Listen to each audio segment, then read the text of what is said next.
Hey, hey. Happy Wednesday, everybody. Happy Wednesday. If you are on here, get those likes up.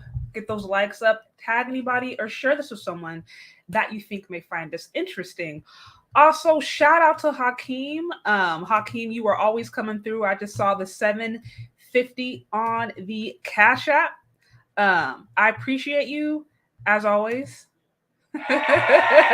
You are always showing love and support, whether you're here or not. So I appreciate you. Hey, what's going on, Eugene? What's going on, Eugene? Um, I'm excited about today's topic and today's special guest. Modern women fear marriage, and it's men's fault. Many of you guys know we've talked a little bit about this in some of my previous videos. How marriage rates aren't nearly what they are now, and there's a lot of women, no matter how you put it, that just ultimately fear marriage. They fear commitment, and it's so funny because so often than not, we hear it positioned the other way. We hear men fear commitment, men fear marriage, all that kind of different stuff. But when you look at the numbers, it actually tells a different story. And there's a few studies that have actually suggested that men, particularly Black men, are a lot more interested in long-term commitment than women. And I saw that recently on a show that I watched from the Daily Wrap-Up crew when they were talking about the topic of marriage, and they asked all the women on the panel, and all but one said they were not interested in marriage, and the men said that they were. So, I mean, to me, that was just like a prime example of what we see burn out in studies. So, anyways, we're going to talk a little bit about this and more, and I'm excited to have them here, special guest, Daily Wrap-Up crew, and I'm going to bring them on, and we'll get right into it. Okay.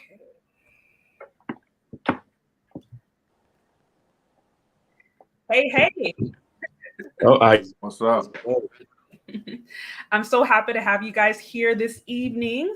I'm really excited about today's topic, but before I get into things, would you guys mind introducing yourself to the guest? So we can go from there. I'll start with you either. it looked like he crashed in, but that's Eli crashing. I go by the name of H the Goat. You feel me? I'm your boy Jew, and we are the Daily Wrap-Up crew. Wrap-Up crew. You know what I mean? Matter of fact, I know what he would have said. He would have said no book up, but I go by the name of Eli. So that's exactly.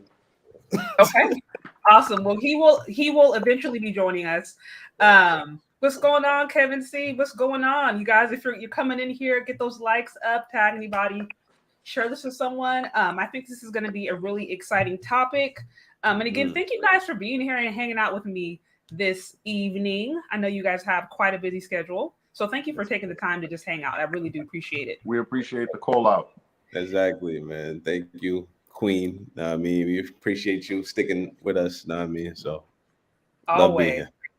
Looks like Eli. He's coming. He's gonna get there. All right. Well, so we talked a little bit about this. Oh, there he is. What's going on? You back? I'm struggle streaming, man. I apologize for that. Like I said, that means it's going to be a really good topic. A really good discussion. That's always my indication. Like, okay, yes, the forces are here. Already introduced you. Good. Okay, so I want to get right into it. This whole topic of marriage. As I mentioned before, I've always heard the position that the reason the marriage rate is so low is because there's not enough eligible men, because men fear commitment, men don't want to be married. And I will be honest and say for a very long time, I actually took that position. I'm just going to put myself on blast and say it. But when you actually, look at the numbers and look at some of the stats behind it, it shows a different perspective, and it actually shows that men really are interested in committing, and many men are still interested in marriage. So, and what we also find, I think, is when you actually really get to the nitty-gritty and have women just talk and share how they really feel, to me, I just think there's a lot of fear. I think there is a lot of fear behind this whole concept of marriage. And so why, in your opinion, do you think women fear marriage? Eli, I will start with you. Like you said, I was going to mention our last episode. Y'all can hear me good, right? Yeah, you're good.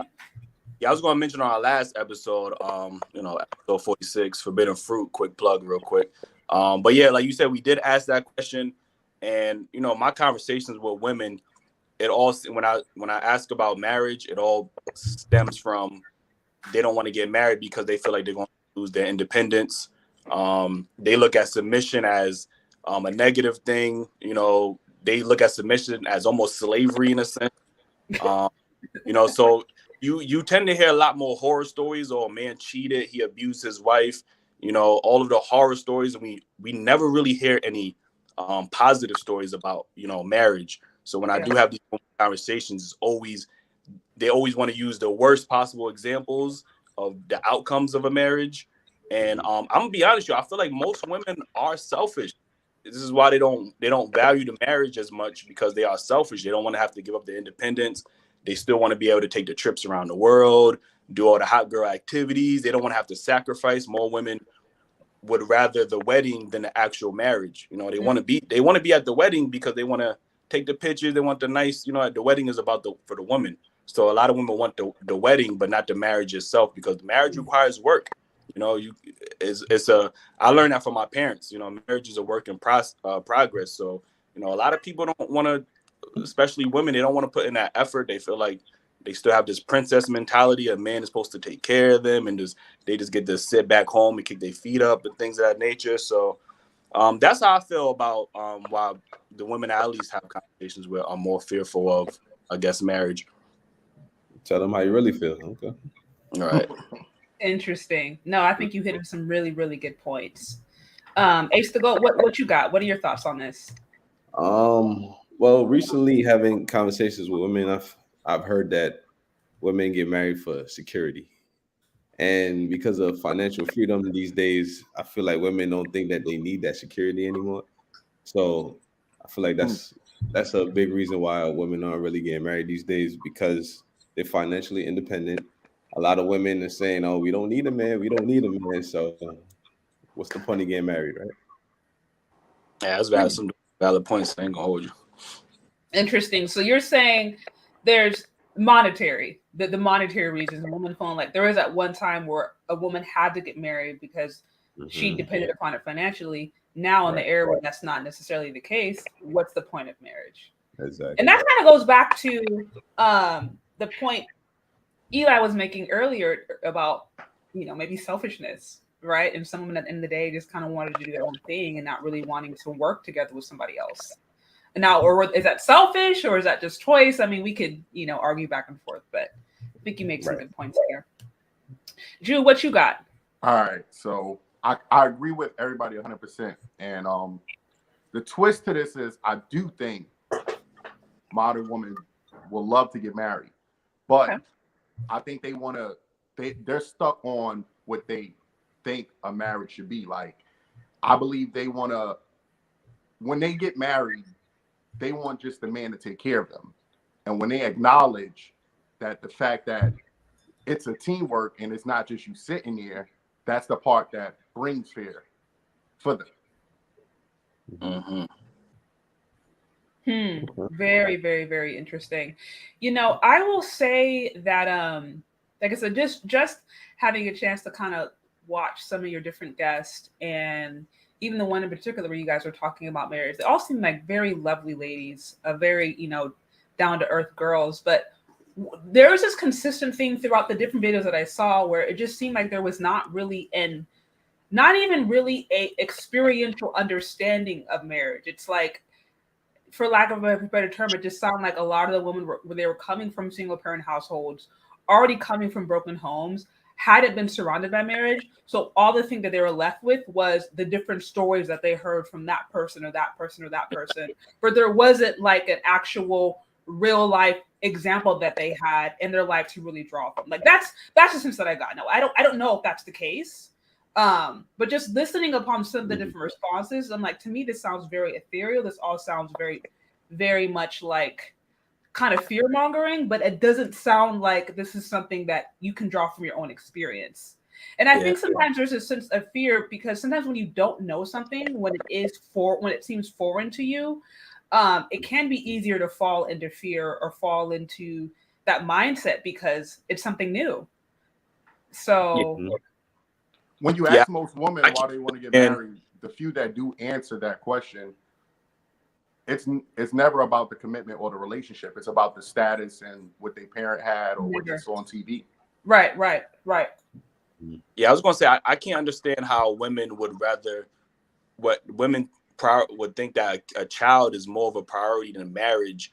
You know what I mean? It's like, oh, marriage is a bigger commitment than having a child, and I'm like, I feel like in our community we need to prioritize marriage and family more. That's the reason why, you know, our community is in the area is in right now, because we have people prioritizing children over the marriage, and you know what I mean, no family, like, you know, so.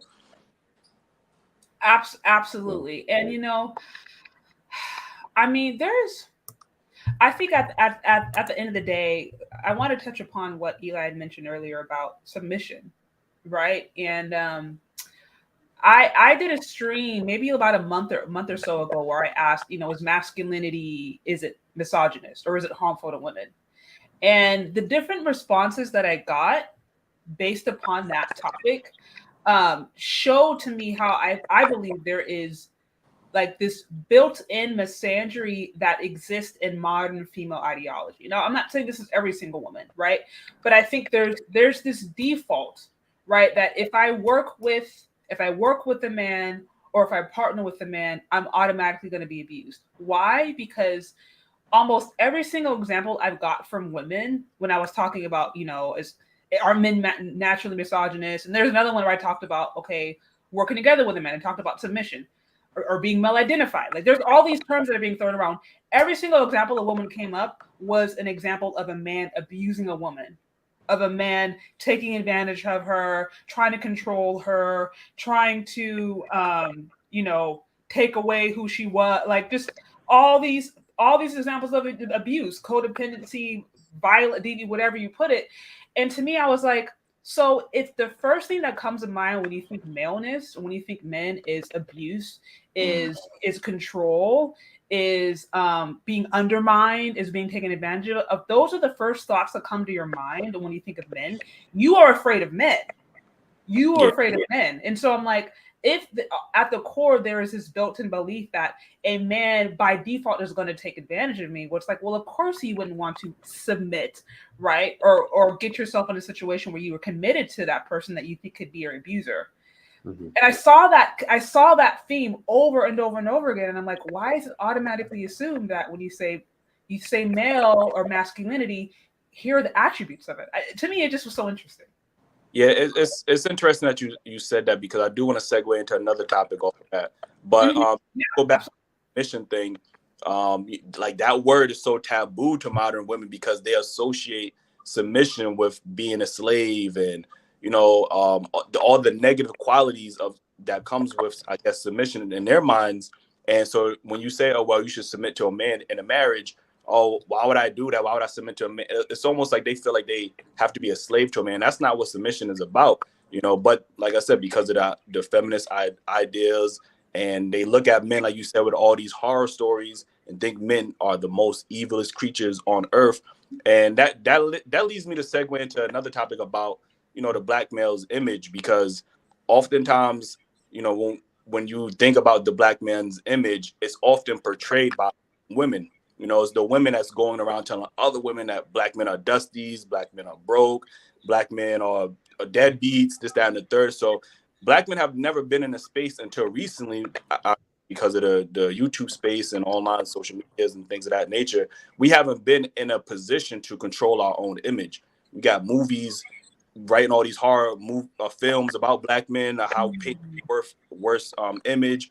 Even all the classic hood movies is stereotypes of black gangsters, thugs. They abuse and use women. So of course, you know, if that's the only image that's ever portrayed about black men, of course these women are going to go in and, like you said, be scared of men, or think that men are going to do this to them or kidnap them and abuse them. And then, you know, they obviously want to bring up these stats about black men, you know, hurting black women, which is a thing. I'm not going to take away from that. But I think it's time for black men to actually step up and control our own image, because we cannot allow women to keep controlling, having a narrative about who black men are and what we bring to the table, and if we're this, that, and the third. So, and I think that's what's happening in the space right now. A lot of black men are stepping up and saying, hey, we are not abusers, we're not rapists, we're not this, that, and the third. You know what I mean? We don't harm women, we love women.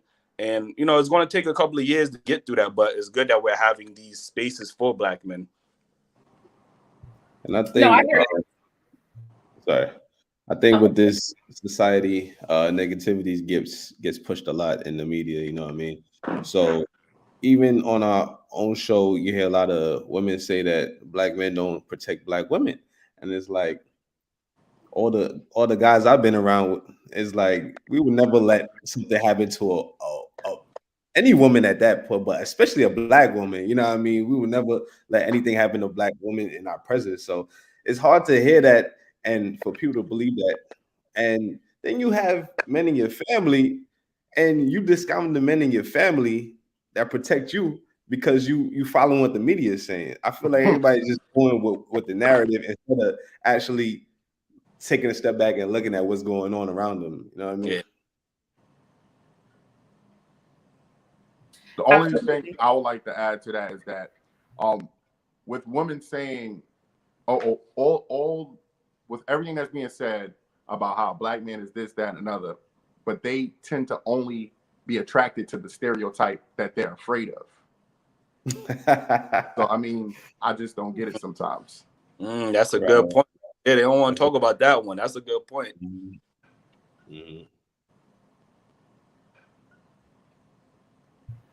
Yeah, no, I completely and totally agree.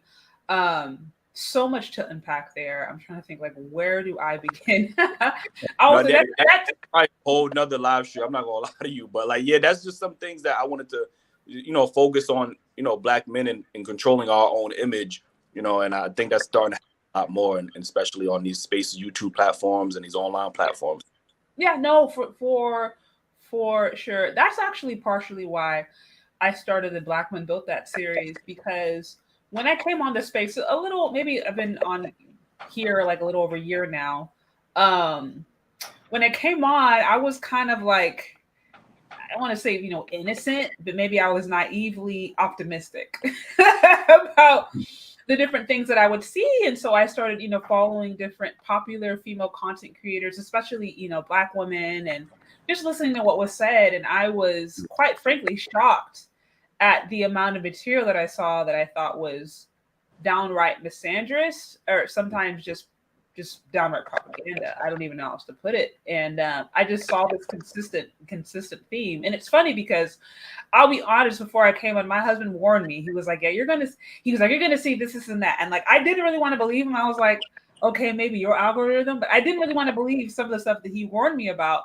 And then when I started getting into it and I started seeing like this overwhelming themes, and I'm not talking on like small channels, you're talking channels with hundreds of thousands of people sometimes pushing these messages that are, in my opinion, incredibly damaging, not only to the Black women, to Black men, just the overall community. And I'm like, wow, this is a real problem. And you know, it's funny when you hear the whole idea of protection, right? Rarely do I ever hear it being quantified. All I hear is, "Oh, Black men will protect us." Okay, so it's like, based upon what? How do you define protection? What should that look like? What, I mean, because in order for us to make these claims, there has to be a standard. So it means, okay, we have to establish protection looks like this. We see protection happening like this for a white woman or Asian woman or Hispanic woman. So here's what's happening there. Here's how it's not happening here. Like, there needs to be there needs to be clear standard, right? There needs to be data at the very least to kind of be able to measure that standard. And then we can come to the table and say, okay, well, how can we improve this? But if it's just narrative, which is what I oftentimes hear when it comes to that, then it's like, and then, I mean, are you just expecting some random dude that lives, you know, 10 minutes from you to just know when you're in trouble and you arrest you? What does that even mean? I'll give you a good example, right? On our show, we had this topic about Black men, you know, protecting Black women. So we had one guest, okay, and she said she's never been protected by a Black man. So we asked her if she had any, you know, male family relatives, and she didn't. So he said, well, in what case did you feel like you need to be protected by a Black man? She said a guy was catcalling her, like, you know, trying to get her number in public, and she didn't feel protected. So we said, okay, your experience is valid, but did he try to harm you? You know, did he try to, you know, hurt you? Did he try to, what, did you feel like you were in danger? You know, a simple catcalling, hey, you know, you look amazing. That's really not need for somebody to jump, like, you know, out of a building to be like, hey, I'm gonna defend you, right? So Right. she didn't really, when she told us that, we're looking at each other like, okay, like that really doesn't warrant protection necessarily, unless he's trying to Right. hurt you, kidnap you, do something, then that's understandable. But you're saying because he tried to catcall you, you know, that's you know, like I said, how experience is valid. But then the spectrum, we had another guest who said that she always felt protected by black men because, you know, her father, you know, her brothers, her cousins will will come to her aid at a drop of a dime. You know what I mean? And the first thing she said was family. You know, and this is why I tell women all the time is, you know, protection comes from your husband and family, right? And a lot of times in a black community, we don't have necessarily that family structure or the marriage structure for our women to feel protected. And you can't necessarily rely on strangers to just come out and necessarily help you when they don't necessarily know the situation. And they're a black man. I've seen black men get shot and killed trying to help black men. Like, I mean, trying to help black women. Like, that's really a thing. Like, you know what I mean? Like, so black men are not just going to willingly just, especially a stranger, just come out of nowhere without knowing the situation and want to necessarily intervene. Now, if you have family, brothers, cousins, those are the people that's supposed to come in for your aid, not just relying on random strangers. Because something could happen to them. They could get arrested trying to protect your honor. They don't even know you. You know, they could die trying to protect your honor. They don't even know you. You know what I mean? So it's a lot to unpack there. But yeah, just wanted to bring up that experience. Absolutely. Real quick, I want to acknowledge these super chats real quick, and then I move on. Shout out to Dapper Gents with the 5 on the super chat. I see the men must build and produce it. If you want a woman to follow your lead, actions speak louder than words. I appreciate you always showing support. I really do. Also, shout out to, let me see, where to go. I just saw it come through. Oh, Kevin C with the 5 on the super chat. I see if couples want kids and legacy, it makes sense to get married and rear those kids in stable, loving, and 2-parent homes. Going it alone is struggle. Absolutely could not agree more. And then also shout out to Doug MPA 2010. Okay. I see, not gonna lie, Wrap Up Crew channel is hard to watch. Too many of the women on the show are openly hostile to the men, and you men just take it. Misandry all in your face, and you guys let it ride. Why? Do you any of you guys want to speak to that? Sure, man. Yo, our channel is not a channel to beat down anybody. We want everybody to have an opinion, and we welcome opinions. Like, the reason we have the show is 3 men, 3 women is so we can have an open debate between men and women. We're not trying to shoot down anybody. So if you want to share your opinion, you're welcome to, and you're welcome to have an opinion too. We like that. You know? Facts. Absolutely. No, I love that. That's one of the things I appreciate about your show. And I try to do that at this channel too. I don't like existing in an echo chamber, because I think at that point there's not really an opportunity to grow. So I've had people come in and call in that I completely disagree with. And I try to give them a chance to voice their opinion. And in the event that, hey, maybe I do misunderstand something, or maybe I am wrong on this, or maybe I am misinformed. I think that's how you grow and evolve. Yeah. So absolutely. But again, going back to this topic of submission, it's funny you when you talk about the example of the woman who felt that she wasn't protected when a guy hit on her. That's the reason to me that's so interesting, is because I oftentimes hear women complaining these days about they're not getting the attention they want from men that they find attractive. And this is where the line kind of gets blurry. I posted about this maybe a month or two ago, where it was a picture of 2 men side by side. One was a picture of like an overweight man, right? And next it was like a buff guy, really handsome. Yeah, you saw it where one said it was like harassment, was an overweight guy, and then the right was flirting.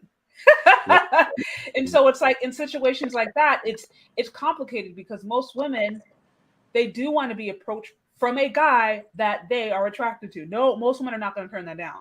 But if it's a guy that it's not attracted to, Right. now it's harassment, now I need protection. And that's where it's like, it can get very, very, very, very nebulous. And that's why I wish when we have these conversations of Black men don't protect us, it could be very clear. Now, if you want to bring up the Breanna Taylors of the world and situations like that, then that, to me, that's a whole different conversation, because for every Breanna Taylor, you can pull up tons of more examples of Black men. And this no longer becomes an issue of, okay, Black women are being protected because they're being murdered. It's like, if we're looking at those numbers, Black men are being so much more impacted when it comes to homicide. And now there's a bigger issue. So to me, the Breanna Taylor situation, I'm sorry to cut you off, but that's an unfortunate situation. But if you recall, a couple of years ago in the NBA bubble, the Black NBA players took time out to dedicate attention to the Breanna Taylor situation, like, you know what I mean, on national television. And you know, we had a show during that time where we gave plenty of examples of black men, you know, stepping up. You see them at protest, you see them demanding justice. And for some reason, women seem to sweep that under the rug or act like that don't exist. So I'm like, you had the whole NBA with merch on, everything out on national protesting. They didn't even care about the game. They was kneeling because they wanted justice for Breanna Taylor, obviously George Floyd's and everything else. But you know, there's men out here actively supporting Black women, but Black women choose to look the other way and act like they don't see it, and that's an issue as well. I just believe they don't care about the average man. They care about men in celebrity status, like the rappers or whatever the case may be, to speak for most modern Black men. Well, and I think too, to your point, there are some people legitimately who just want attention. They do not want results. They do not want things to change. They do not want to see things get better. They just want attention. And so they'll continue to move the goalpost. You're right. If they bring up an issue and you're like, oh, well, this issue is solved, then they'll change it and say, no, it's this issue. And then that you're like, actually, no, that's not true. And it's like, oh, well, it's that. And then they'll continue to change the subject or the issue or the matter, because at the end of the day, it's really more about just keeping the eyes on them than it actually is getting a result. Right. and I think when we hear statements like that made that, in my opinion, have no statistical bearing behind it, and it's just narrative, then it's empty. Right. I think if we really do want to talk about, okay, let's have Black women need to have protection, here's what it looks like.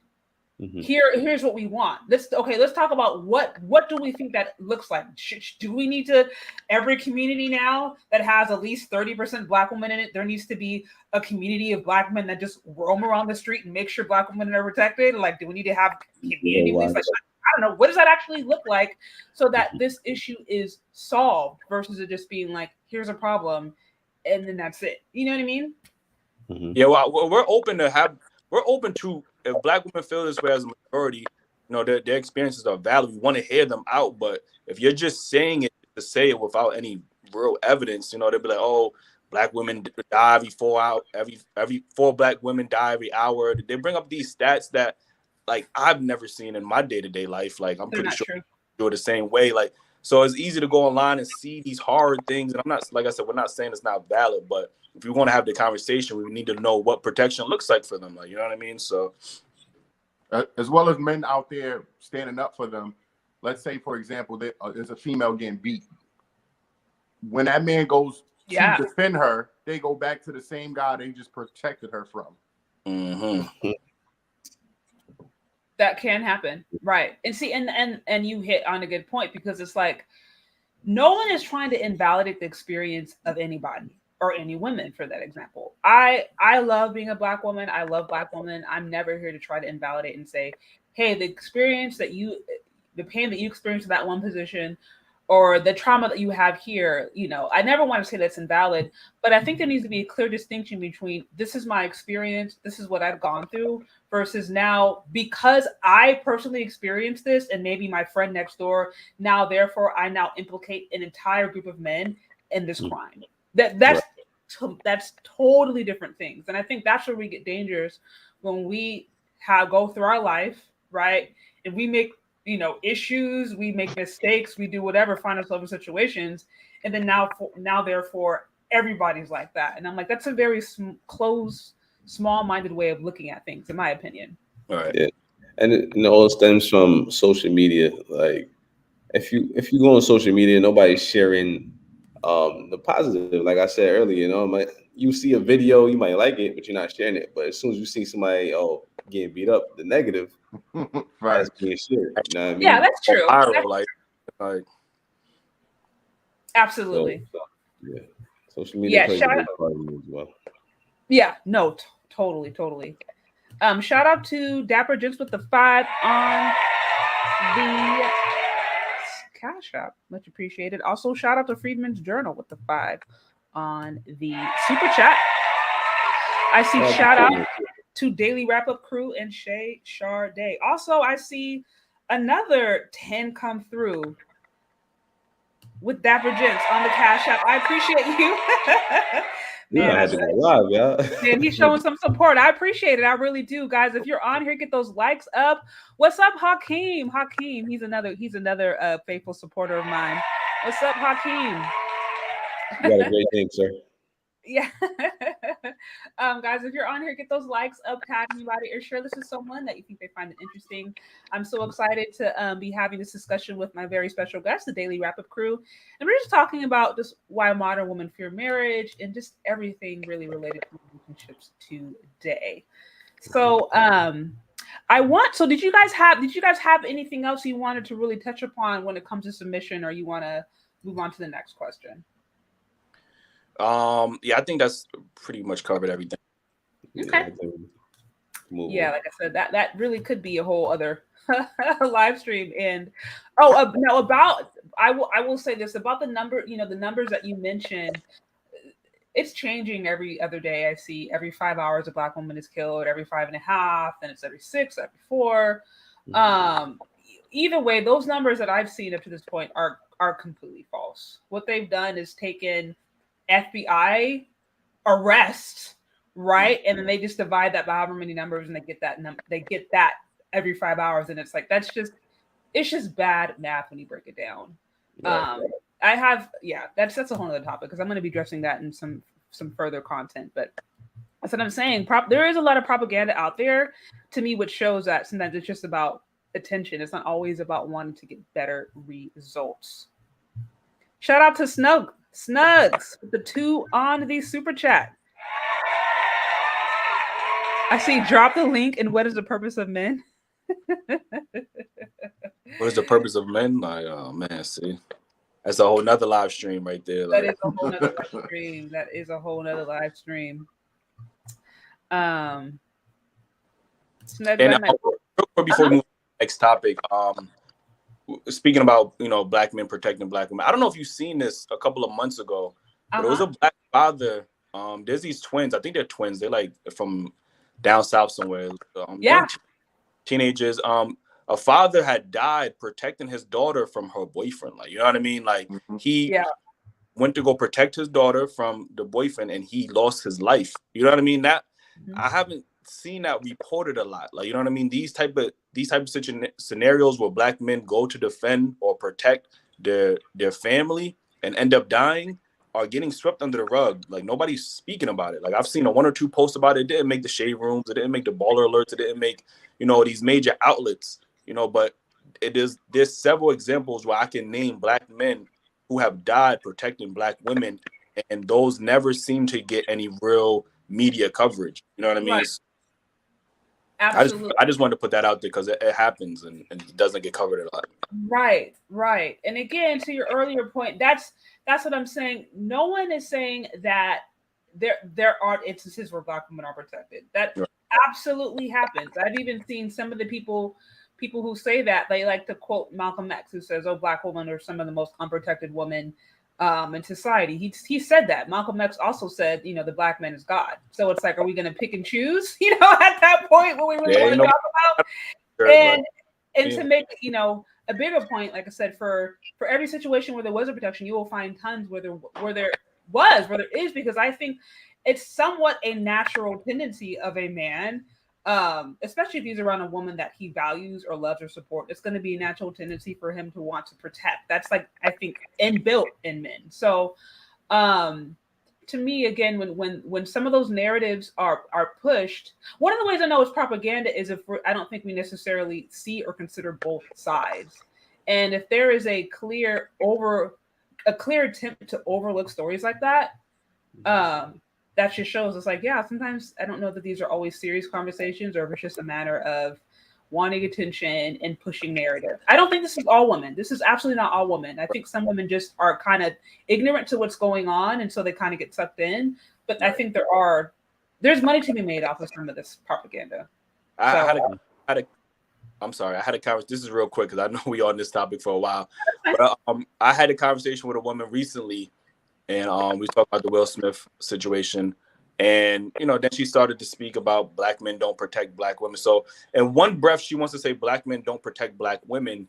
And then immediately after, she proceeded to call black men the weakest link. Black men are dusties. Black men are no good.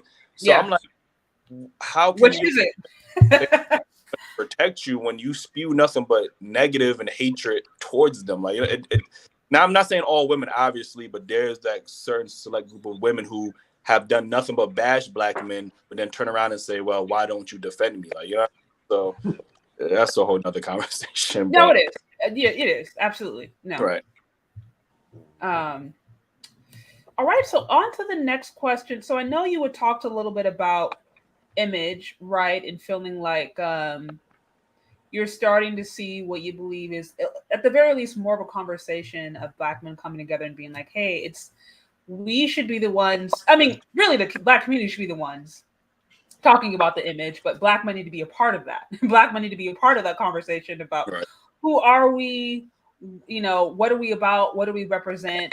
Far too often, there is a small percentage, whether you want to call it the Pookies and Rays, right? They kind of get painted as the overall general collective. Right. So did you have any other points you wanted to really add to the topic of maybe the black male image, or maybe different ways you see that the bad stereotypes behind it being reversed? That was pretty much it. Like I said, we are, because of these spaces now, men are having their own platforms, and like this is the first time, and I know we're going to talk about that later on in the show, but this is the first time men have had spaces to have these conversations, outside of the barbershops and the locker rooms and things of that nature. And the reason you're seeing so much support behind it, because a lot of men can obviously, resonate with the conversations that's going on. So, I see it happening more. Obviously, you're seeing more positive images of black men. We can't expect the media to give those, portray those images, because that's not what we're going to do. So I've seen a lot more black men taking initiative and, uplifting other black men and wanting to be there in the community, even black fathers. Nobody talks about black fathers, but there's more black fathers being active in the home than, than what the media and black women will portray. Like, So, we just have to take, matters into our own hand as black men, stop letting everybody else control our image for us. Yeah, I don't know if just doing the work is gonna overturn the stereotype, but I just feel like you just need to stay the course. You know what I mean? Yeah.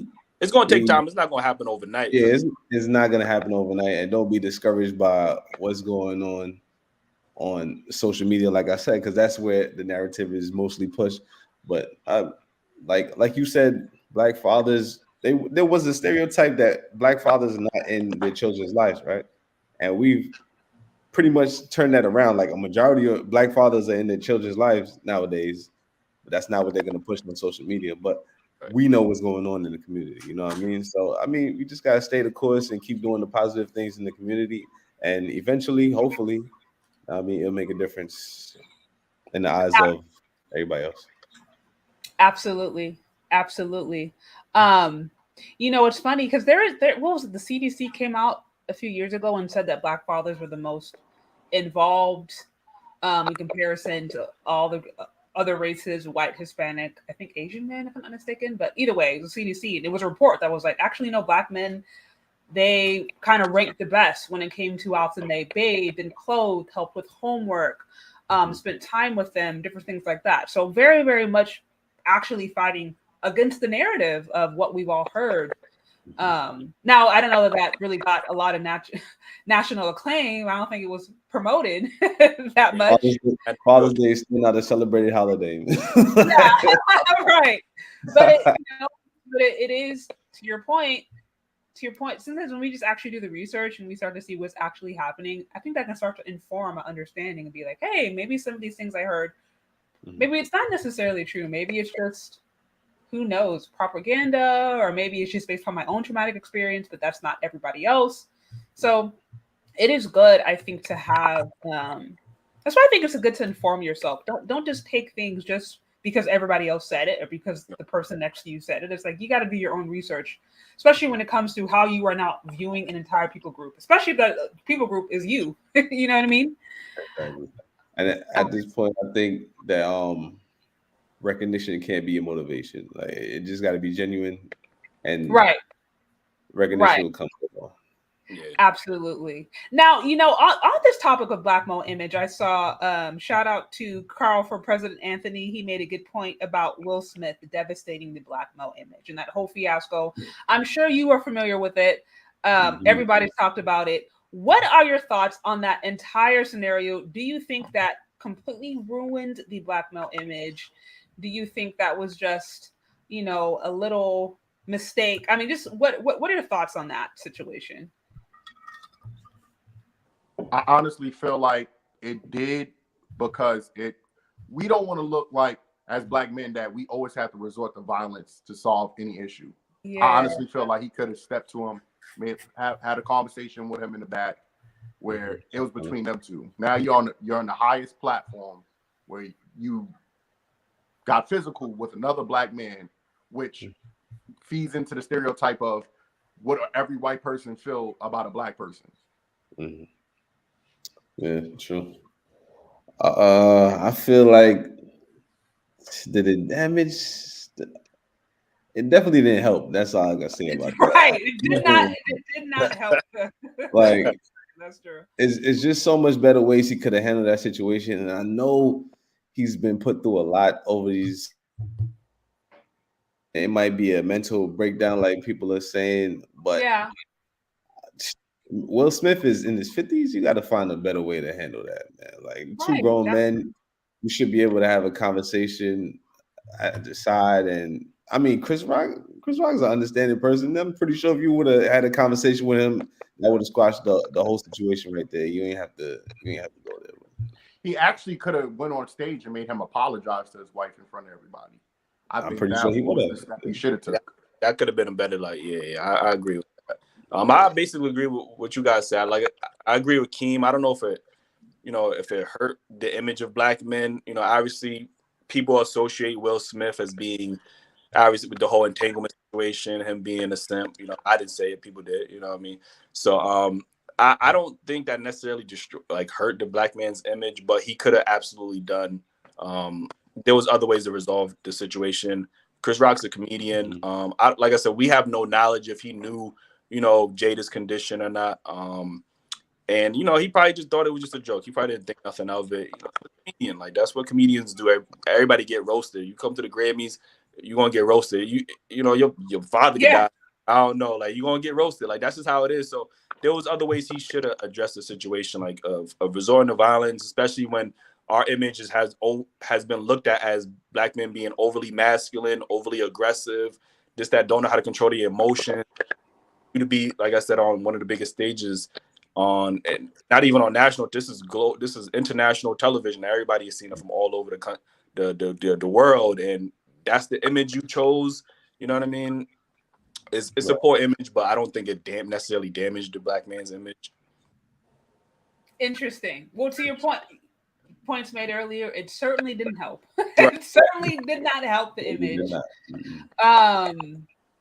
You got to wonder, had that been a white comedian, would he have stayed in the Oscars?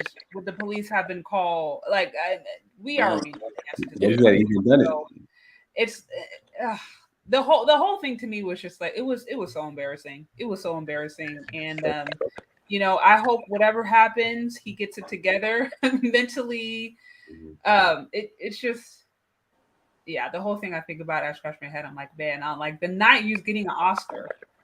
And then, I heard some people say like, oh, it could have been staged because of Oscars. I think last year, was the lowest ratings that it had in a really long time. And so there's some people like, yeah, they staged it. They got to get more views. Who knows? Who knows? But I don't see what Will Smith gets out of this. You know what I mean? Like Will Smith don't need no publicity. He don't need to do nothing for the Grammys. Unless that was part of his contract where you do this and we give you the award for our most outstanding act. Like, I don't know, but I don't see how this helps his career, his reputation. I mean, he's getting bashed left and right from people in Hollywood. So I don't understand what he had to gain. Well, we could have gained. Yeah. Who knows? Unless there was like a behind the scenes, hey, if you do this for us, we guarantee you the award. I don't know, to be honest with you, but yeah, maybe we'll find out on Red Table. It's all a mystery. It's all a mystery. Right. Shout out to Mr. T Fresh with the 10 on the super chat. Okay, so I see a question. It says, hey guys, why do you think women are so against men podcasts now? They stay putting down Black men speaking on relationships. You guys want to weigh in on that? That's a great topic. I got this one. I feel like most women don't want to be held accountable for their actions. So with men being able to speak their opinion and, the stereotypes and women controlling the narrative on how situations are or is for Black men, when it was their voice being the loudest. Now you actually hear Black men questioning something that they're saying. Like most Black women would say, oh, all men cheat. And they be like, do women cheat? And then they stand there and they look at you because they got to be held accountable. Right. Oh, he deserved it. Exactly. Sometimes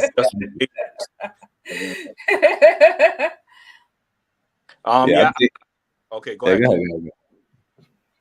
See, I knew he was going to do this. But I agree with you. I feel like women are trying to silence men. They're trying to silence men's voices. And ever since we do have this space, podcasting, like I said, it's more than just barbershop talk now. Like men have been having these conversations. You know what I mean? It just we never had a platform for it. We wasn't on daytime television because daytime television prioritized the women because they were staying at home. So of course you had to cater to the women's emotions and whatever they was feeling, like, which is why you have the Steve Harveys, you have the Oprah Winfreys, you have the Ricky Lakes, you have all of these shows that have for decades catered towards women's emotions and feelings. And nobody ever had time. Nobody ever listened to the Black men. Now that we have a platform where women can listen to us, you know what I mean? And the thing about, why do Black men feel like they need to do a podcast?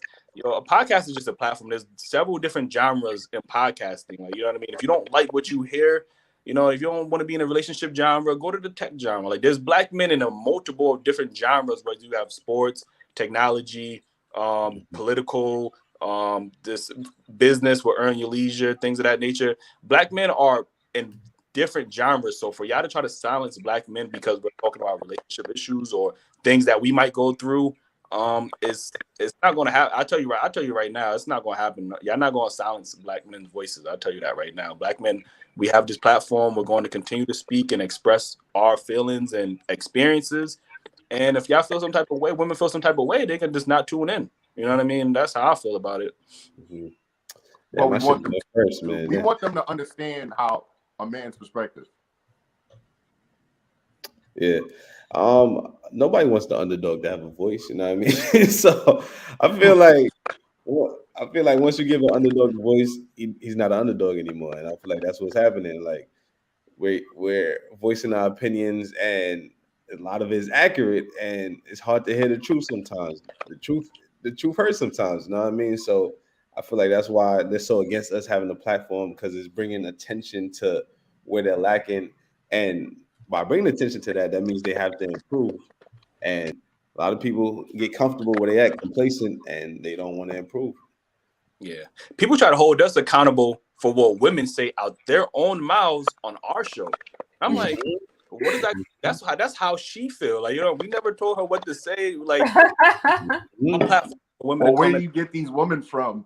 Yeah, right. Where do you get these? Like, bro, these are regular everyday women. You know what I mean? Like, we don't filter these women out. Oh, education level. Hey, you come on. No, these are regular women that volunteer to be on our show, agree to be on our show, and they voice their own opinions. You know what I mean? We're not telling them what to think. We don't want to censor what anybody thinks. If that's how they feel, that's how we're going to push back on it, obviously. But like I said, it's just a discussion. Our platform is just to have a discussion. We're going to push back on topics. The women are going to push back on topics, and hopefully we can come to a solution. Yeah, no. Well, I mean, just from what I've seen, it seems like these are just everyday women that you meet out in New York City doing their thing, because they think like most of them, if not all of them that I've seen, think like modern women today. Like nothing I've heard has been really surprising. It's kind of like standard operating procedure as far as what women have been told or what they've been whether it's taught to believe or whatever it may be. But it's like, yeah, no, this is what I would expect them to say. Whether or not I agree with it is something different. But yeah, no, really, really, really interesting. Okay, so on to the next question. So I know, we talked a little bit about just, marriage and why, we all believe that there may be fear among marriage. I think among millennials in general, there's fear on both sides, but I see it a lot in the women being vocalized. But with that, while there is a huge fear of marriage, we could argue, when it comes to children, I don't ever really hear any fear mongering associated with that. I don't really hear any.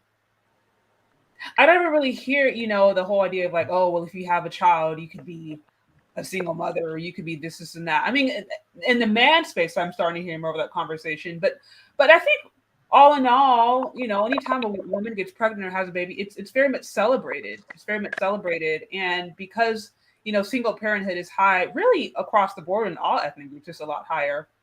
It's gone to the point to where it's accepted. It's very much accepted, and sometimes even celebrated. For women to have children on their own, whether or not a man is in the picture or not. So, I mean, what are your thoughts on whether we want to call it, the valorization of single motherhood, or the acceptance or the promotion of single motherhood? What are your thoughts on why it's generally more accepted and expected that a woman can have a child, whether she's in a relationship or not, and there's less fear associated with that versus, being in marriage? I feel like women have had the short end of the stick for a while now, in terms of, if you go back into the earlier days, they weren't able to work and vote. So I feel like these days women are behind women doing whatever it is they're doing. And single mothers, you a lot of black people grew up with single mothers and holding down the homes, and you want to show them love for doing that. You know what I mean? But if you don't have to do it, why do you want to do it? You know what I mean? Before, it was a agenda to take black men out the home. We're trying to reverse that agenda, and I feel like they're still pushing that agenda today in our community, and we're the ones pushing it now. It's not like before where it was other race pushing it now. But I feel like we just, I, I don't know. I feel like we just need to get rid of the stereotypes and come together as a community. Yeah, I'm gonna say something that may or may not be controversial, but I feel like if you take away the government assistance, if you take the government assistance away, a lot more women will be more protective of their womb. There's that safety. I feel like women have that safety net of, okay, well, if I make a bad decision with a man and I decide to have a child against his will, I could always fall back on the government to provide me shelter, to provide me food stamps, to give me a check, and I could also put this man on child support. If I feel like it, like, you know what I mean, basically. So I think there's an incentive there for women to make that decision and choose to be a single mother, whether the father wants the kid or not, because they know that they have that security blanket. I think if you take that away, women will be much more selective on who they, choose to mate with and settle down with. And they might even prioritize marriage more because there's more of a security factor there, as far as you don't have to be by yourself, things of that nature. I've had conversations with women who just wanted a child from a man and had no interest on being in a family. And we see the effects of single. This is why I'm a big advocate of marriage and families and structure, because when you have the single parented household, what do you start to see? Like your child is 7 times more likely to your daughter is 7 times more likely to be pregnant as a teen. You got 85% more chance of behavioral disorders. 85% more likely your child's more likely to end up in jail. 71% more likely to drop out of school. 63% more likely for your child to commit suicide, which is crazy. You know what I mean? So we're seeing the effects currently of single parented households, and it's not helping our community whatsoever. Like, you know what I mean? You got masculinity, unfortunately, is at all-time low. You know what I mean? You got the women being more masculine, guys being in more feminine, so I feel like you said, there is a culture of baby mamas, you know what I mean? And the women especially are like celebrating these women for being strong and this, that, and third. We had a woman on our show say, well, what she said, you don't need you don't need a man for sperm. You don't need a man basically to have a child. You can just go to a Just need the sperm. sperm. Yeah. All types of craziness. I'm like, but why would you want to put yourself in that situation? Like, why would you not want to prioritize having 2 incomes or having a father there to teach your son how to be this, that, and third? And a lot of times the same women that complain about these men are growing up, are being raised by the single mothers. Like, you know what I mean? So you're raising the future man that your child is going to complain about eventually. Like, you know what I'm saying? So a lot of times, and so I heard this one time before, and he said that we give women credit for example, LeBron James. We give his mother all the credit for him being LeBron James, right? And we give the single mothers the credit when the children are successful. But when the children shoots up a school or goes to jail, we don't equally blame the mother, you know what I mean? Or say, like, you know what I mean? We don't have that same energy when a child becomes a delinquent, than we would if the child is rich or, made it out the hood or is a athlete, artist, doctor, whatever the case is. So Right. And then, usually I'll hear, oh, well, where was the father? Where was the father? Mm-hmm. Right. To which I will go and say, when we're talking about the nameless, faceless, irresponsible fathers that aren't in the home, that's a good, when we look at the numbers, I think that's a good about 15% of Black men who have multiple baby mamas, right, who are not really stepping up. That we could account, that's probably about 15%. And we'd even have to, at max, and we'd have to really get down to the nitty gritty. But at max, that's about a good 15%, because you're not taking into account the men who currently don't have babies and the men who are married with kids.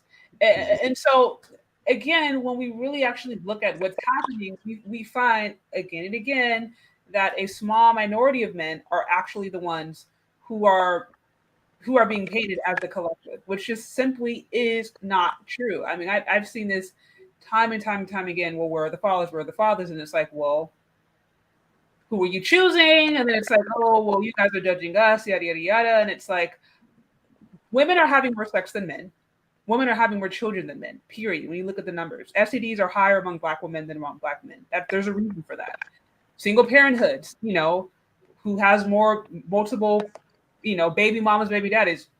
Black women have more baby daddies than Black women have baby mamas. Like, if we really want to get down to the numbers, and this isn't really about pointing fingers as much as it is about, hey, let's actually get down to what is happening, right? So we can get past all the BS or get past all the propaganda, accurately address the issue, and then from there, once you accurately address the issue, then maybe we can come to solutions. But right. Pushing all these numbers around that are just, in one instance, not only painting a broad stroke over the collective of Black men, I think sometimes that it teaches us as women how not to even talk about how to be accountable. Mm.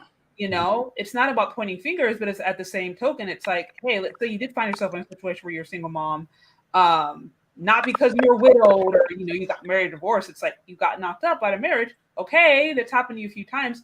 Whether or not the guy was a dusty or not, you still chose that. He didn't put a gun to your head and say, let's make a baby. You know what I mean? You chose that, you know? Nine So times out of 10, probably 9 expressed times out of 10. wasn't Yeah. ready to be a father, and you still decided to have a child anyway.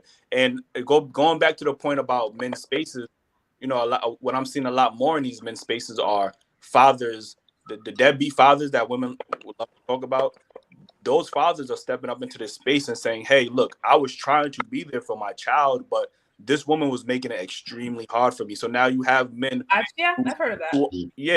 who are in this space saying, you know what, I was trying to be there. The woman was making it difficult. She was threatening me. She was doing this, that, and the third. And I'm not saying this happens with all of the deadbeats, obviously, but you know, there is a space where men are expressing their experiences where they wanted to be a father to their child and they were unable to because of the woman and situations like that. So that's why I feel like men have to be more smarter for a certain extent, because it's like we have no power in the decision if a child is brought here or not. We can try to convince a female to be like, hey, I'm not ready for this kid, but ultimately, if she says she having it, she having it. Gonna do? You know what I'm saying? Yeah. True. I agree. I want to give a shout out again to Dapper Gents with the 5 on the super chat. You are coming through. I really appreciate you. Oh, that's a Dapper Gents. Right. Yeah. Faithful supporter. If you were on here, guys, get those likes up. Get those likes up. Likes are free. Again, what's up, JoJo? Shout out to JoJo, the sponsor of the week. We got in the house. Thank you again, JoJo, for your support. I appreciate you.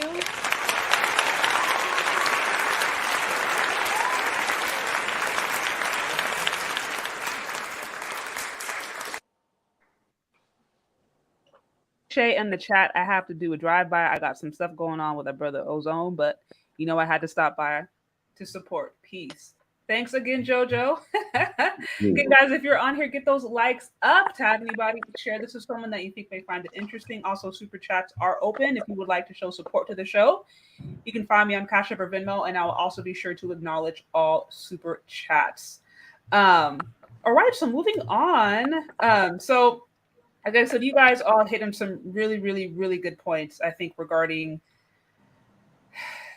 just this whole topic. And I think at the end of the day, what is oftentimes not understood, I always say this for women, I believe women should have a choice.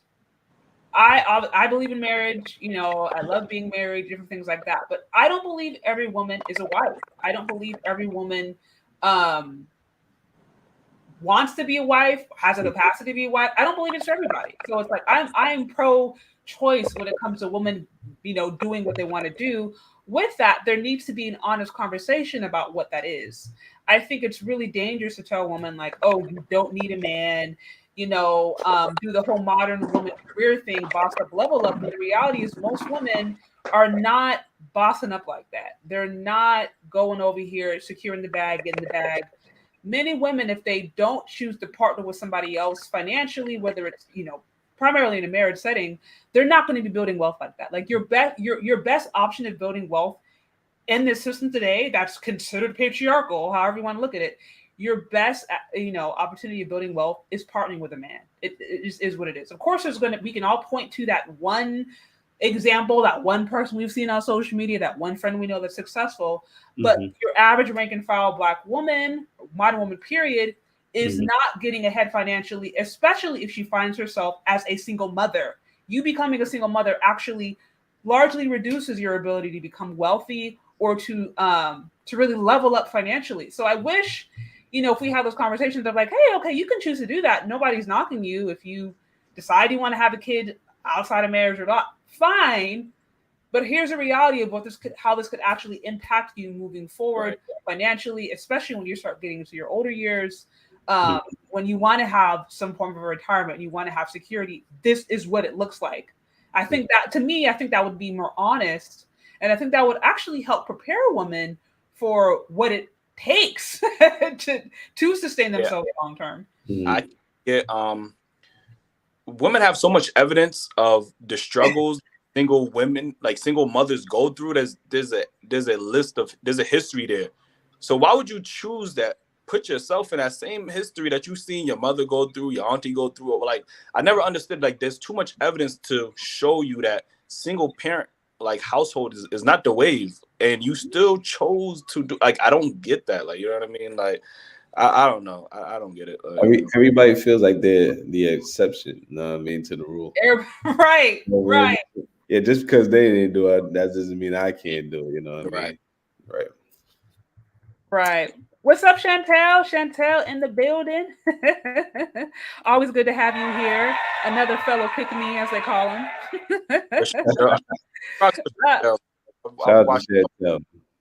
I did see this comment I thought was interesting. Hey, Edward Anderson, it says, every woman is not a wife. The problem is women want wife privileges while living hot girl summers. That's the issue.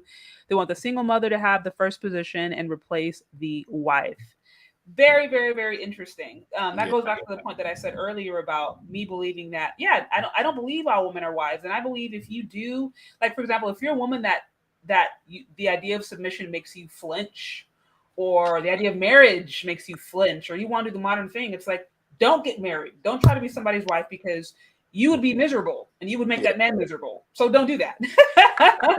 But also be realistic about, now, here's the path that you're taking. This now means that you're going to be responsible for everything financially, everything. Whether you get sick, if you're not, if you have a child, if you have a couple of child, that's all on you. Right. So it's a cycle. I don't know why we keep repeating the same cycle, and that's on men and women. Like, you know what I mean?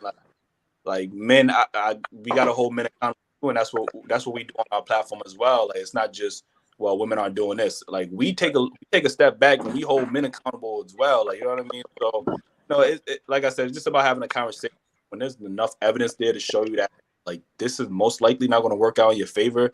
You know why? Black women are most educated, but seem to always make the worst decision. I don't know. Their decision making be poor at the worst times. Like, so I don't know. And I feel like as Black people, we already at a disadvantage. You know what I mean? So why would it hurt for us to team up and try to do something together? We already tried it apart and it ain't worked. So we might as well try it together. You know what I mean? But there's evidence to show that when we had Black families and Black economics and Black marriages, we were thriving. Like, you know what I mean? There's evidence to show that. So why would we go away? Obviously, like you said, it's systematic. There's genders put in place, obviously, but we have evidence to show that this can work, and we are going away from it, which is Black people have more power than we know. I'm not gonna lie to you. When I was looking at the numbers for the Biden campaign run and how much money we dedicated to that run, it's like, yo, we have so much power, but we don't put it in the right place. You know what I mean?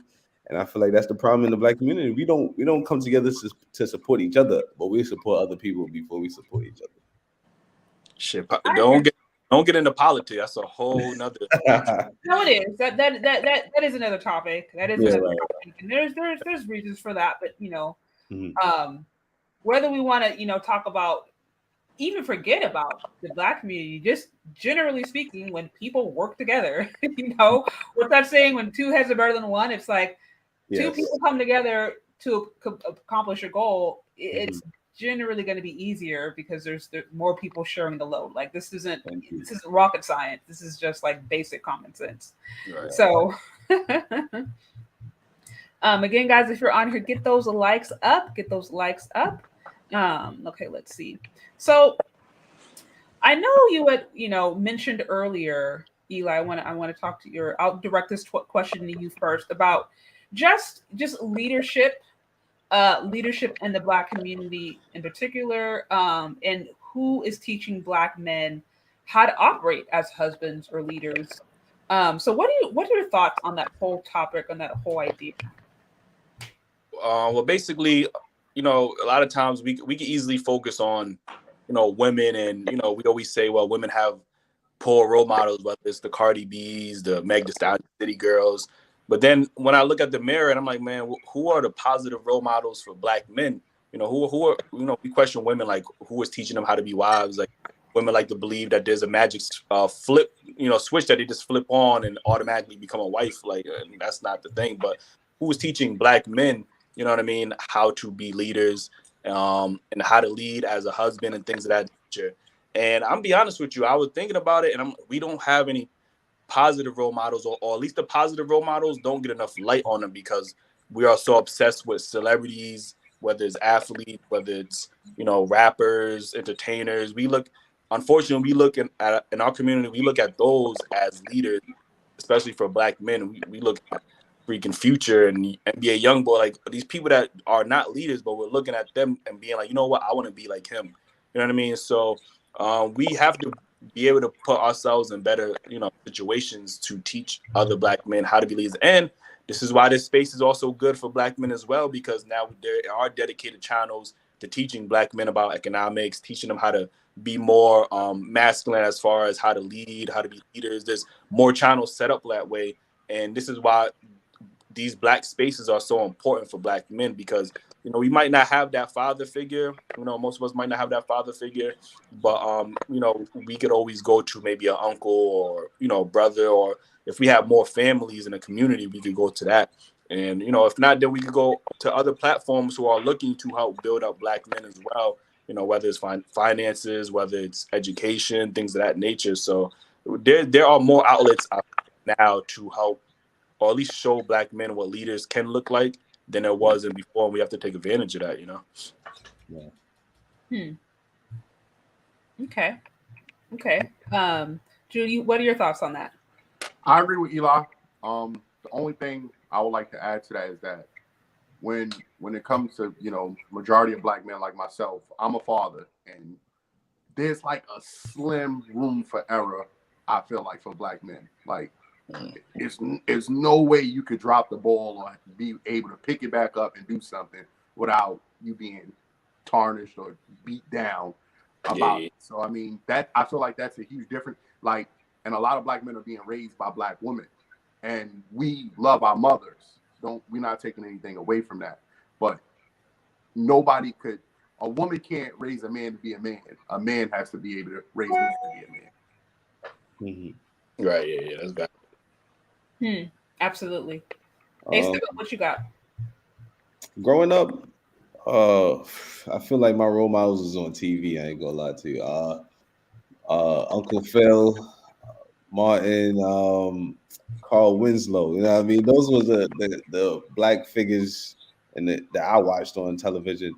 I did have my father growing up, but I wouldn't say he was the best role model when it came to being a husband and being a father. But they say that smart people learn from other people's mistakes instead of making them. And I feel like I've seen a lot of mistakes he made, and I feel like that helped me be a better person, better man, and one day a better husband and a better father. So, yeah, that's what I feel.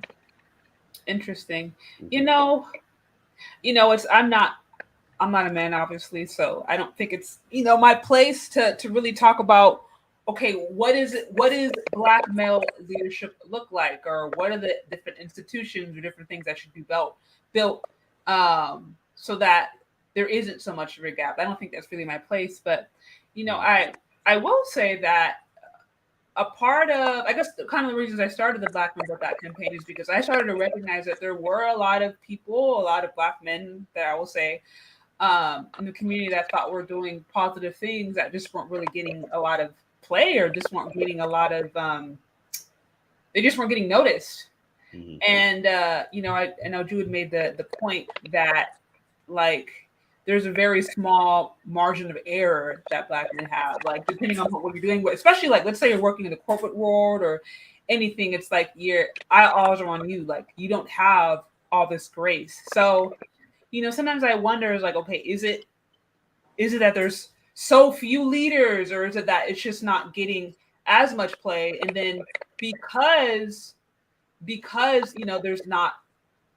there's more single people, from my understanding, there's a lot more of us who are single than are married in the Black community. And it's like, your first teacher is going to be at home. Your first teacher on how to be a man, how to be a woman is going to be your mom and your dad. If that's not happening, if people aren't coming together, that kind of breaks down the fabric of the community. So, I think about those things as far as like what what is the foundation? What is that piece or those pieces, that would really make a difference? I do know there's Black men today who are killing it, who are doing their thing in their field. Like I said, they're not being recognized because I don't think it's as popular. And also, by the way, there needs to be more families. if you want to see a community do better, communities are made up of families. You can't really get away from that. So that's why I can't say I have the answer, but yeah, I got to give people like LeBron James like huge respect, man. Like this guy is a global icon. He contributes and he gives back to the Black community while being. This dude been in the NBA for 20 years. You never heard nothing negative about this guy. Like, you know what I mean? Like, he has a successful marriage. You know what I mean? He helps out. He contributes to the Black community. He's a positive role model. He's always well spoken. You can't find no dirt on this man. If you can, DM me. Like, you know what I'm saying? I need to see this. Yeah. But you can't find. And like I said, and like Ju said, but for him, there is a small room for error because looking at. I feel like with Black men, people are looking at us more to fail than succeed. So people are waiting for you to fail more than they're wanting you to succeed. You know what I mean? That's why I got to give LeBron like huge credit, because this dude for 20 years have been kind of carrying the torch and being an example of how to be a husband, how to contribute to the Black community.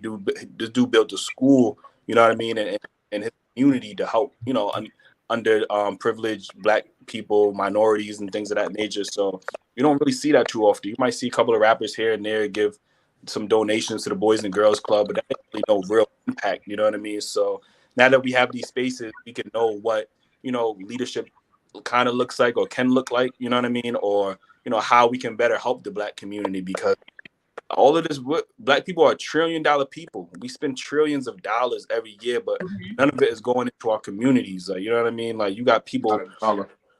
Like I'm in Brooklyn, and in my neighborhood, all the stores, nobody looks like us. So you got people coming in, whether it's the Asian people at the liquor store profiting off of Black depression, or the ox on the corner, get like, you know what I mean? There's never no people in our community that look like us, but everybody wants to profit from us, and everybody does profit from us, except for Black people. Like, you know what I mean? Like, the hair industry is $1 billion industry, but none of that money is going into Black-owned businesses. It's going to the Asians, the Koreans, everybody else except for Black people. Even I always talk about clothing. Black people have made a lot of Italian clothing brands popular as hell. Like, you know what I mean? Just because we styled it. But where are the Black designers at? You know what I mean? Why are we not, doing the same thing for Black designers? And like I said, that's a deep topic. We can go deep on that one. But like I said, just as far as leadership, I think we have spaces now where we can see much more leadership. And I think it's up to men to promote the positivity and the image amongst each other. Like, if we get another Black man doing good or doing something positive in his community, we need to share that. We need to post it. You know what I mean? Do something, spread the awareness. That way people see it, because we can't rely on mainstream media to do that for Black men. It's not going to happen, Absolutely. Shout out to Freedmen's Journal with the 5 on the super chat. I see. Young brothers embrace agency. We don't have leaders is not an excuse. You do better and seek instruction, and instruction will find you. Again, I appreciate the support. I agree completely with what he's saying. We have to be our own leaders. You know what I mean? This generation is the generation of breaking curses, and I feel like we got to do better so the next generation behind us can do better and keep going forward, and so on and so forth. Absolutely. Absolutely. Guys, get those likes up if you're on here. Likes are free. Likes are free. Also, if you would like to support the show, you can find me on Cash App or Venmo, Shay Sharday. I don't understand why likes be so hard and subscribe. That's it. That's so funny. Well, I do want to be mindful of time, guys. We're getting right up to that 90-minute mark. This has been a great conversation. We did have another question. So maybe we can just want to answer this briefly and then wrap it up. I'll start with you. So going back to this topic of just Black men leadership, you would mention, what are the spaces that Black men have to talk about their different experiences and what it is that they go through. So do you want to touch upon just that whole idea of there being a safe space for Black men to essentially go through this process? Yeah, like I said, I feel like the podcast space is one of the main spaces right now. And you're seeing much more companies invest into the podcasting space. You see Twitter, Okay. YouTube, everybody's investing into that because it's content at the end of the day. Obviously, you got the YouTubes. People are making channels now and stuff to express, their experiences and sharing it with other men to let other men know, like, you're not the only one going through it. Like, I'm also going through this. Other men are going through it.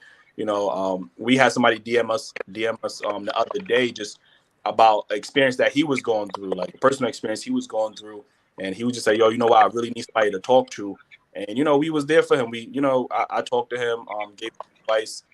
We don't have the answers, obviously, like, we're not perfect, you know what I mean? But if I could sit down in 5 minutes, 10 minutes of my day and speak to somebody who really use it, we don't have, like Juice said, we don't have room for error. There's much, you're starting to see much more awareness about mental health and for Black men, or just for Black people in general.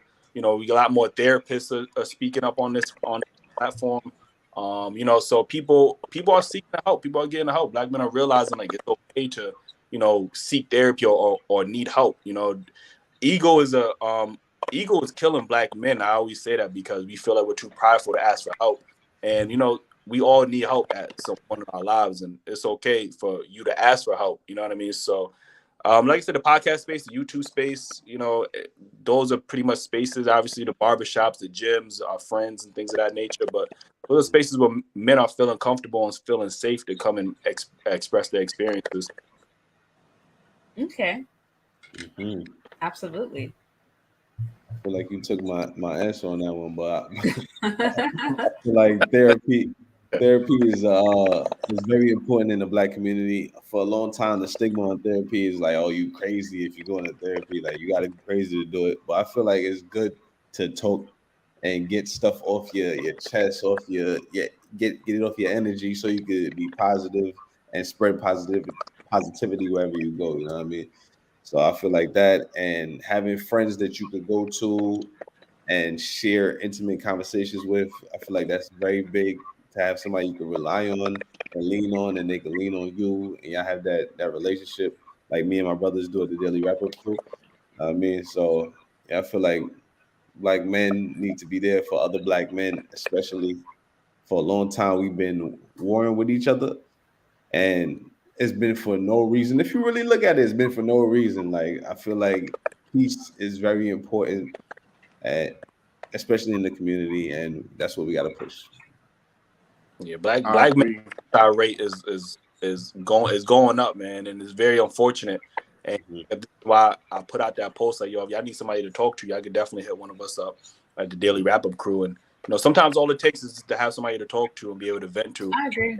But One You know, time. Mhm. I agree. Absolutely.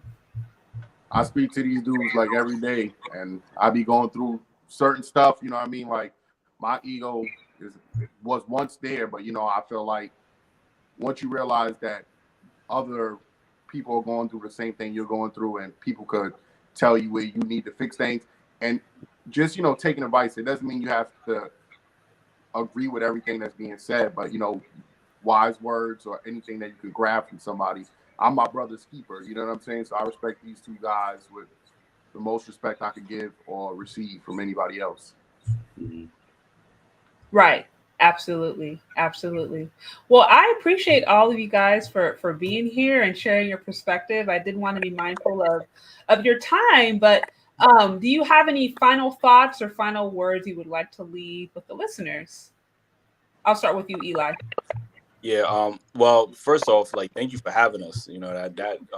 I've been watching your content for a while now, and I really like the angles that you cover. Like, I always want. I'll probably ask you offline, but it's very refreshing to hear a woman have the perspective that you have, because you hold women accountable, and obviously Black men can't do that. You know what I mean? So maybe Black men can do that. Like, you know what I mean? So you see the lens from both sides, and you hold both parties accountable, especially women, and it's good. It's refreshing to see. You know what I mean? So yeah, just real quick, if y'all haven't followed us, make sure y'all follow us on IG, TikTok as well, and we gotta follow us on our YouTube. Subscribe to us on YouTube, man. We try to drop an episode every week on Fridays.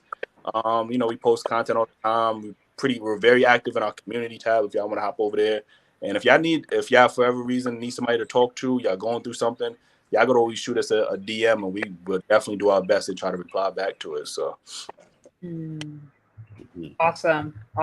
No, again, thank you for being here. It's always fun to have conversations. Like I said, I've been enjoying your content and just how open and fresh they are, with some of these different topics. So again, thank you for being here.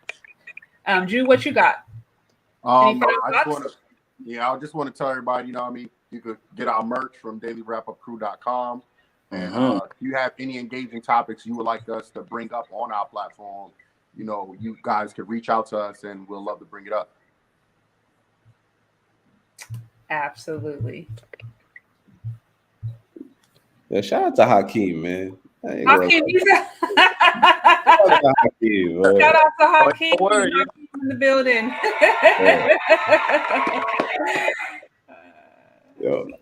And I appreciate you for having us as well, man. Thank you. Oh yeah, anytime. You guys are welcome back anytime. This was a real pleasure. You guys are welcome back anytime. That's what we like to hear. Exactly. My last words is accountability.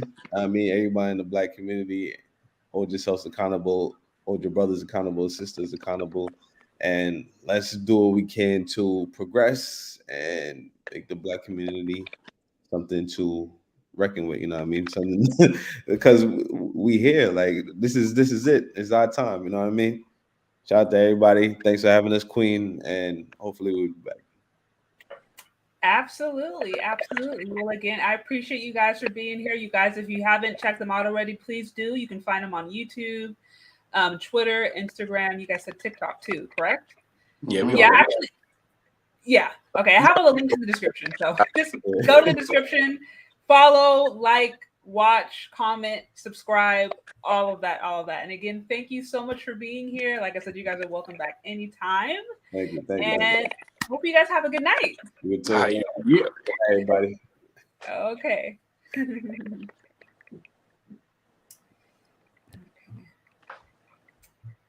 So guys, again, thank you for being here and hanging out with us. It was a fun conversation. Like I said, I always love to bring different people on. They can share their perspective, their experience.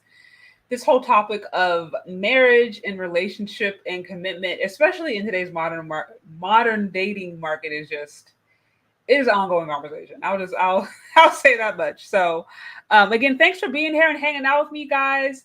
Again, get those likes up if you haven't already. Also share this with somebody that you think will find it interesting. And please do check out their content. They have some really interesting things that they're talking about. And one of the things I love about them is that they're interviewing modern women. You're getting a perspective of what modern women are thinking, for better or for worse. So check them out. Check them out. And guys, definitely stay tuned for other content. Also, if you guys are interested in seeing content that talks about the different things that Black men are building, I am still one of the Black Men Built That campaign. Sign up to become a channel member, or I will be dropping a video every single week that highlights the different things that Black men do, the different contributions they've made, whether it's in technology, engineering, inventions, tech, all of that. So that's something that I am passionate about. As a femininity channel, I do think it is still important that we uplift our men and actually learn how to be in relationship with men. I think that is a very important component of just being a functional adult, but especially a woman if you do desire a relationship. So check that out if you haven't already.